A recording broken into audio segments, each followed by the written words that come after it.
lesson for today comes out of Ezekiel, the 34th chapter, the 25th through the 31st verse. And this is what it says. I will make with them a covenant of peace and banish wild animals from the land, so that they may live in the wild and sleep in the woods securely.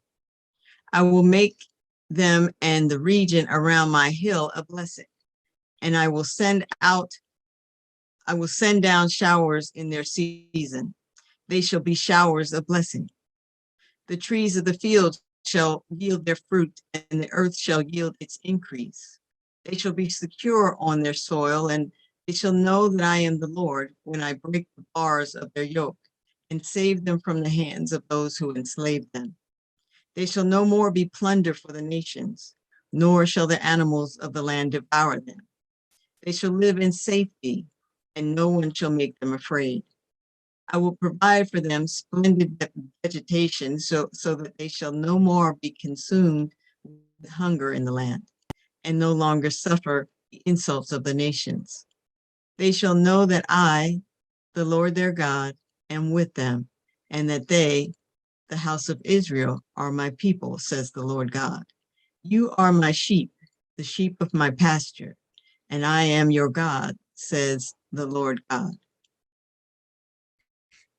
I want to talk for a little while from the subject, a covenant of peace. Sometimes it takes a while for me to hear, as we say, what I'm supposed to talk about each week. That's why I often turn to the lectionary to see what scriptures have been universally prescribed for that day in the Christian year. This week, though, it was easy for me to know what I'm supposed to talk about. There's so much going on in our world. When we think of the war going on, where there are lives of so many people who are being displaced and how they're arriving in foreign countries with nowhere to go and with very few belongings, and with others being killed and or living in fear every moment. And then there's the troubling events against LGBTQ folks, especially children, where in Florida, they passed Don't Say Gay law, which opens the door for bullying and shame for children. And then in Texas, where there was an attempt to make outlaws out of parents and doctors who provide potentially life-saving medical care for transgender and gender nonconforming youth.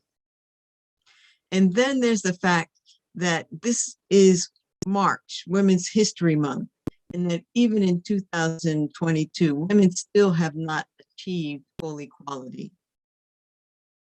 So many things going on in our world. Yet, in the midst of the madness, a powerful reminder of the power of peace keeps staying in my mind. And that was something that I witnessed this week. On Wednesday, I was fortunate enough to attend a prayer service for peace and reconciliation, which was the beginning of the celebration of the 90th birthday of Ambassador Andrew Young, a man who still believes in the vision of peace in spite of all that he has seen. Imagine that he lived and worked for equality since before the Civil Rights Act of 1964, that he remembers Jim Crow, that he remembers the assassinations of people who tried to do what was right, including his friend, Martin Luther King Jr. He remembers the Vietnam War. He remembers the Cold War when tensions were high between the US and the Soviet Union. He remembers 9/11 and the Gulf War and Desert Storm. He remembers Trayvon Martin and Breonna Taylor and George Floyd. And now he remembers and can see what's going on between Russia and Ukraine. Yet still on Wednesday, he could stand there and say that he still believes in peace and he believes in a God who he thinks is still in control.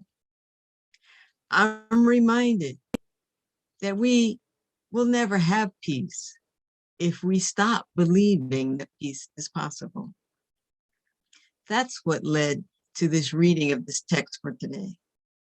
The text comes out of the book in the Old Testament that bears the name of the prophet Ezekiel. Ezekiel was a Judean priest who was part of the brain drain that occurred when King Nebuchadnezzar II tried to subdue Judah by taking its upper crust, as we call them, into captivity. He was among the intellectual elite. He had a mastery of the political, military, economic, and religious complexities of his day. And the audience to which he spoke was on his same level. Ezekiel was commissioned as a prophet to the house of Israel in 593 BCE, and he continued that until the fall of Jerusalem in 586 BCE. Ezekiel had a very difficult task, and his task as a prophet was dismantling the orthodox Yahwistic theology of his day. That theology emphasized Yahweh's promises to Israel. It was because of those promises the people took God and life for granted. Their ancestors had been given a promise of being God's chosen people. And these people thought that there would be blessings afforded to them and that Jerusalem would always stand. That would always be the place where God dwells. They thought that they had inherited this same initial covenant. So why would they want to listen or believe this prophet who was saying all of this, all that they had believed about their life was coming to an end? That Yahweh had resolved to destroy Judah, including Jerusalem, because Israel had failed to uphold their obligations on their end of their covenant with God. Ezekiel tried to warn that Israel was about to experience the full weight of the covenantal curses. And it happened. It happened just as Ezekiel warned. But there were still some key takeaways from Ezekiel's message. Although Israel was captured and social structure was uprooted, Ezekiel still held on to Yahweh's sovereignty over the history and the nations.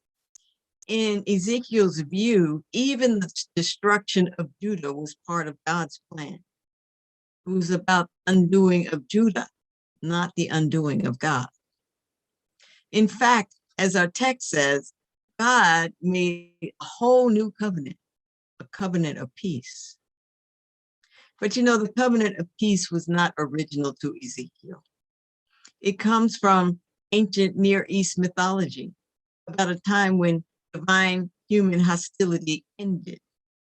The deities at that time ceased their efforts to exterminate humankind. One of those deities was going to destroy humankind by flood. And then there was a goddess who was going to destroy humankind by the sword. But they took an oath to maintain peace and harmony with humankind and with all of creation.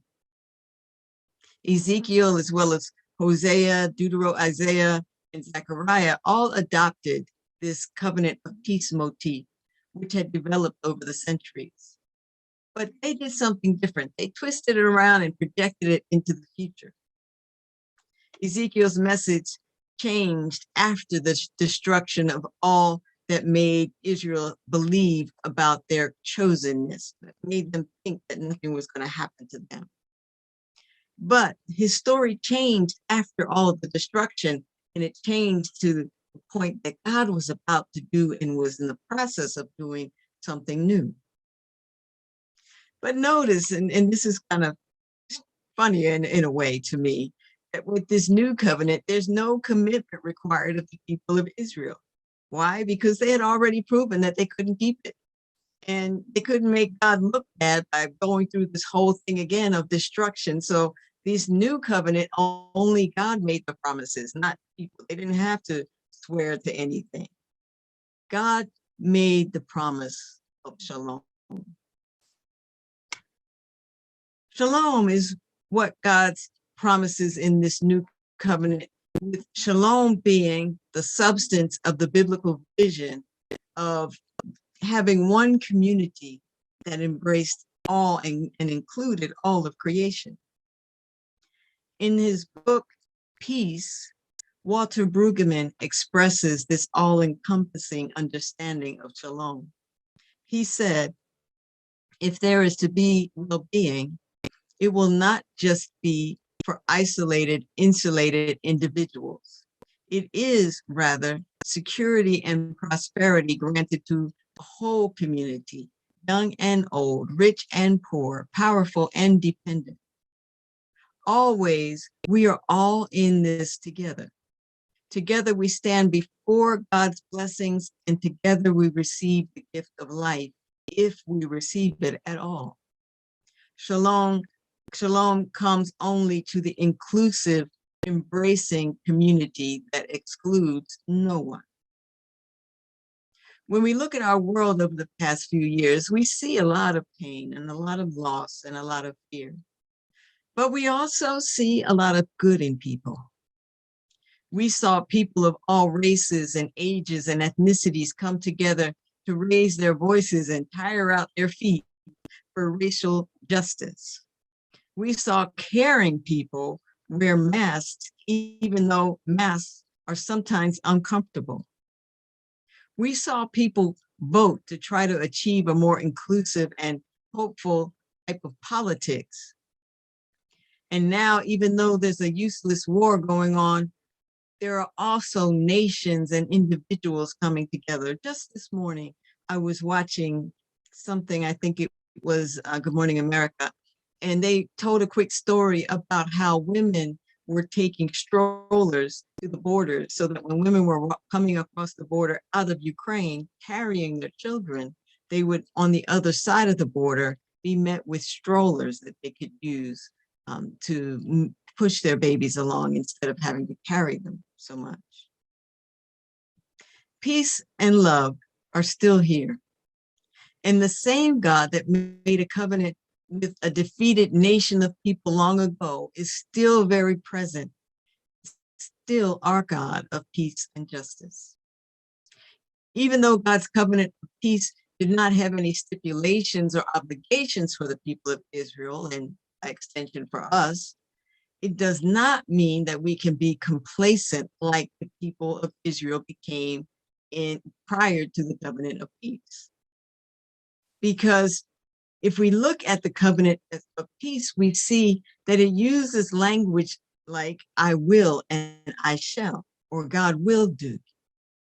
The text says, one line says, they shall know that I, the Lord their God, am with them, and that they, the house of Israel, are my people. Thus says the Lord, you are my sheep and the sheep of my pasture, and I am your God, says the Lord. There's a lot of I shall and I will that occurs in this covenant of peace. But I shall and I will are terms that occur in the future, meaning peace is something that's always in front of us. It's not something we can just sit in or take for granted or do nothing about.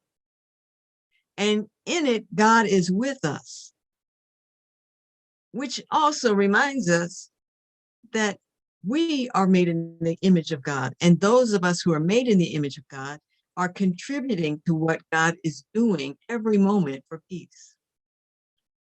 An inclusive peace that speaks many languages, that may have different views than we do, may look different than what we're used to, may have a different temperament, or may have a whole different worldview, or it may not be human at all. Human beings have dominion, meaning responsibility, not saying, we can take things for granted, but human beings have a responsibility to all of creation. Shalom includes all of it. Walter Brueggemann also highlights that even Jesus was a man of peace. He was a radical, revolutionary person who saw peace in radical and revolutionary new ways. He saw it including valuing persons over property, valuing public concern over private interests, valuing equality over elitism, valuing well-being over productivity, valuing human dignity over competence, seeking power for the oppressed, and seeking right-mindedness for the fragmented. This is not an exhaustive list, but I think we get the point. We are all contributing to God's vision for peace all the time. Ezekiel's expression of the covenant of peace puts no demands on any of us. God is going to be God no matter what happens. But we have an opportunity, like Andrew Young, after all he's seen, we have an opportunity to maintain hope for peace in our lifetime. I was reading Time magazine this week, and they had a list of pages of Women of the Year. And one of them was Amal Clooney, who, with all of her celebrity, continues to represent and work for those who are abused and devalued. And she does it even against those who commit dangerous atrocities.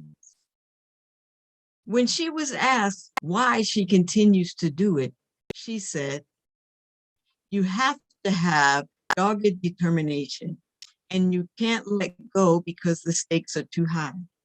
You're coming up against people whose power and existence depends on them continuing to commit serious abuses. And so they're not going to give up. So we definitely can't give up on our side." The people who were the original audience for Ezekiel's words received the covenant of peace while they were still in exile from their home.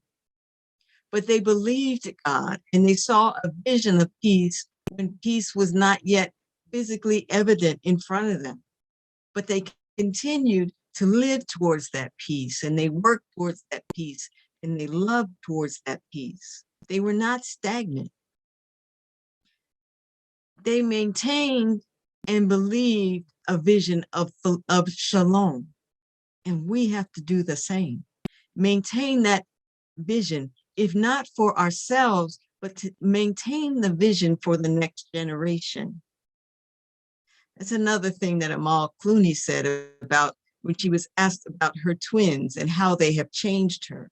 She said, "With everything going on today, I want to have a good answer when they ask me what I was doing." It may not be your children, but what would be our response for the future generations when they ask, what were we doing during this time? You know, we'll only have peace if we keep believing peace is possible. I'm glad today to know that we have access to a God who offers a covenant of peace. So today and every day, we can have hope in that vision, no matter what's going on around us. I don't usually close with a benediction, but today I feel compelled to, going to Numbers, the 6th chapter, verse 24 to 26. And I'm going to read it the way it is in the inclusive Bible. And it says, "May Yahweh bless you and keep you. May Yahweh's face shine upon you and be gracious to you. May Yahweh look kindly upon you and give you peace."